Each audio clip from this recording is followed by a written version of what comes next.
আমি সমাজ বিজ্ঞানৰ অৰ্থনীতিৰ ভাগটোৰ ৭০ নম্বৰ পাঠ যিটো আছিল মানৱ সম্পদ উন্নয়ন ইয়াৰ নিৰ্দেশকসমূহ আৰু বৃত্তিমূলক শিক্ষাৰ ভূমিকা এইটো বিষয়ে পঢ়ি আছিলোঁ। ইতিমধ্যে আমি প্ৰায়খিনি শেষ কৰিলোঁ। বৰ্তমান আমাৰ আছেগৈ মানৱ সম্পদ উন্নয়নত বৃত্তিমূলক শিক্ষাৰ ভূমিকা। গতিকে বৃত্তিমূলক শিক্ষানো কি আৰু মানৱ সম্পদ উন্নয়নত ইয়াৰ ভূমিকানো কেনেকুৱা তাকে চাওঁ আহা।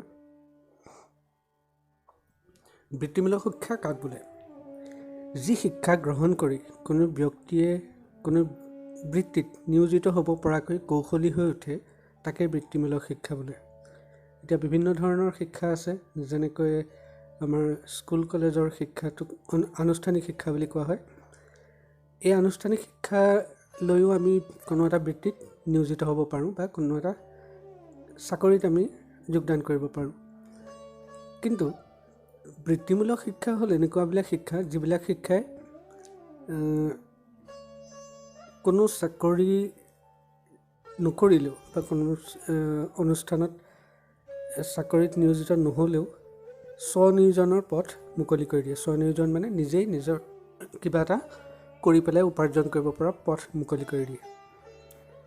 এতিয়া আমাৰ বিভিন্ন ধৰণৰ বৃত্তিমূলক শিক্ষা আছে, যেনে স্বাস্থ্যসেৱা, যাক ইংৰাজীত হেল্থ কেয়াৰ বুলি কয়, খুচুৰা ব্যৱসায় ব্যৱস্থাপনা, যাক ৰিটেইল ট্ৰেড মেনেজমেণ্ট বুলি কয়, পৰ্যটন ব্যৱস্থাপনা, টুৰিজিম মেনেজমেণ্ট, কাঠ শিল্প, কাৰ্পেণ্ট্ৰি, বস্ত্ৰ তাঁত শিল্প, হেণ্ডলুম এণ্ড টেক্সটাইল, কৃষি, কম্পিউটাৰ, সৌন্দৰ্য চৰ্চা ইত্যাদি। ইয়াৰ উপৰিও আৰু বহুতো আছে, যেনে পানী মিস্ত্ৰী, যাক প্লাম্বাৰ বুলি কোৱা হয়, তাৰ বাবেও এটা নিৰ্দিষ্ট পাঠ্যক্ৰম আছে।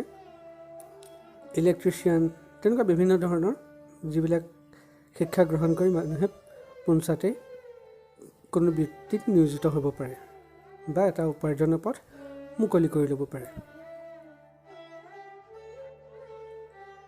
এই ফটোকেইখনত মন কৰিলে তোমালোকে দেখিবা যে ইয়াত বিভিন্ন ধৰণৰ বৃত্তিমূলক শিক্ষাৰ যোগেদি নিয়োজিত হ'ব পৰা ক্ষেত্ৰসমূহৰ বিষয়ে দিয়া আছে।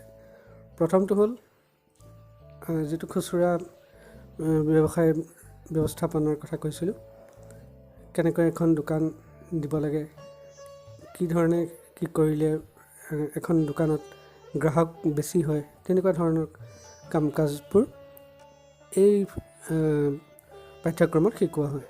তাৰপিছতো হ'ল হেণ্ডলুম এণ্ড টেক্সটাইলৰ যিটো হস্ত তাঁত শিল্প, আৰু তোমালোকে গম পোৱা নিশ্চয় যে আমাৰ অসমৰ মুগা আৰু পাট অসমৰ বাহিৰত, ভাৰতত বা সমগ্ৰ বিশ্বতে ইয়াৰ এক বৃহৎ মূল্য আছে।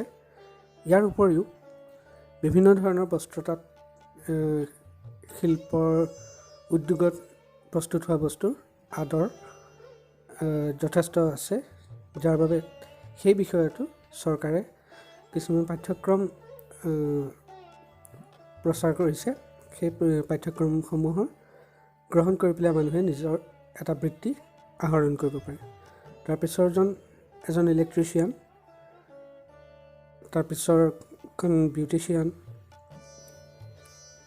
যিটো আমাৰ সৰ্বসাধাৰণতে বিউটি পাৰ্লাৰ, তাৰপিছৰগৰাকী এগৰাকী নাৰ্ছ, তাৰপিছৰজন এজন কাঠ মিস্ত্ৰী, কাৰ্পেণ্টাৰ। গতিকে এনেকুৱা বিভিন্ন ধৰণৰ বৃত্তিমূলক শিক্ষা আছে যিবিলাক গ্ৰহণ কৰি পেলাই মানুহে নিজে এটা উপাৰ্জনৰ পথ বাছি ল'ব পাৰে বা উপাৰ্জনৰ পথ উলিয়াই ল'ব পাৰে।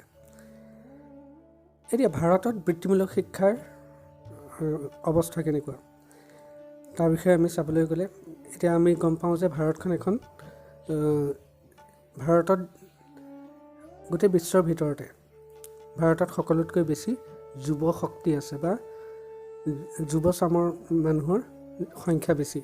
গতিকে এই যুৱচামৰ কৰ্মক্ষম যিটো জনসাধাৰণ, সেই কৰ্মক্ষম জনসাধাৰণক কৌশল বিকাশ কৰিবৰ কাৰণে ভাৰত চৰকাৰৰ এটা দপ্তৰেই আছে, যাক কোৱা হয় কৌশল বিকাশ আৰু উদ্যমিতা মন্ত্ৰালয়।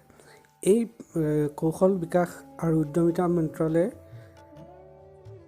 আজি দুবছৰমানৰ আগৰ পৰা প্ৰধানমন্ত্ৰী কৌশল বিকাশ যোজনা বুলি এটা আঁচনি লৈছে। সেই আঁচনিটোত বিভিন্ন নিবনুৱা যুৱক যুৱতীয়ে নিজকে এটা সংস্থাপনৰ বাট দিবলৈ যিবোৰ কৌশলৰ প্ৰয়োজন হয়, সেই কৌশলবিলাক এই যোজনাৰ যোগেদি কিছুমান কোৰ্চ দিয়া হয়, কিছুমান পাঠ্যক্ৰম দিয়া হয়, যাৰ যোগেদি সেইবিলাক গ্ৰহণ কৰিব পাৰে অতি কম খৰচতে বা বিনামূলীয়াকৈ। আৰু তাৰ পৰা পোৱা পেছাদাৰী প্ৰমাণপত্ৰ, যিবোৰ প্ৰফেশ্যনেল চাৰ্টিফিকেট বুলি কয়, তেনেকুৱা প্ৰফেশ্যনেল চাৰ্টিফিকেট লৈ তেওঁলোকে নিজ নিজ ধৰণে এটা বৃত্তিত নিয়োজিত হ'ব পাৰে। ইয়াৰ উপৰিও দেশত 12,108খন ঔদ্যোগিক প্ৰশিক্ষণ প্ৰতিষ্ঠান, যাক চমুকৈ আমি ITI বুলি জানো, তেনেকুৱা 12,108খন আছে। তাৰে 30খন অসমত আছে আৰু 2,128খন পলিটেকনিক অনুষ্ঠান আছে, তাৰে 10খন অসমত আছে। এইবিলাকেও কি কৰে, কাৰিকৰী শিক্ষা প্ৰদান কৰাত এক অগ্ৰণী ভূমিকা লৈ আহিছে, যাৰ যোগেদি ভাৰতবৰ্ষৰ লগতে অসমতো কৌশলী মানৱ সম্পদ তৈয়াৰ কৰি আহিছে। গতিকে মানৱ সম্পদৰ আমি চৰ্তসমূহ প্ৰথমত পঢ়োঁতে আমি পাইছিলোঁ যে পূৰ্ব চৰ্তসমূহৰ ভিতৰত প্ৰথমটোৱে আছিলে শিক্ষা, তাৰপিছত কৌশল, স্বাস্থ্য, শিক্ষা আৰু ক্ৰয় ক্ষমতা। আৰু স্বাস্থ্যটো আমি আলোচনা কৰিলোঁ। শিক্ষাৰ ক্ষেত্ৰত যিবোৰ বৃত্তিমূলক শিক্ষা, সেই বৃত্তিমূলক শিক্ষাবিলাকে মানৱ সম্পদ গঢ়াৰ প্ৰত্যক্ষ অৰিহণা থাকে। গতিকে ইয়াক আমি বিশেষভাৱে পঢ়িলোঁ। ভাৰতত বৃত্তিমূলক শিক্ষা, ইয়াৰ বিষয়ে যদি কিবা আৰু জানিবলগীয়া থাকে তোমালোকে মোক সুধিব পাৰা। কেইটামান প্ৰশ্ন উত্তৰ আছে তোমালোকলৈ। বৃত্তিমূলক শিক্ষা কাক বোলে? উদাহৰণসহ লিখা। তোমাৰ বিদ্যালয়ত বৃত্তিমূলক শিক্ষাৰ ব্যৱস্থা আছেনে? যদি আছে, কোনকেইটা বিষয়ত আছে? তোমাৰ জিলাৰ ITI খন ক'ত অৱস্থিত? এইকেইটা কৰি মোক সোনকালে দেখুৱাবা। ধন্যবাদ।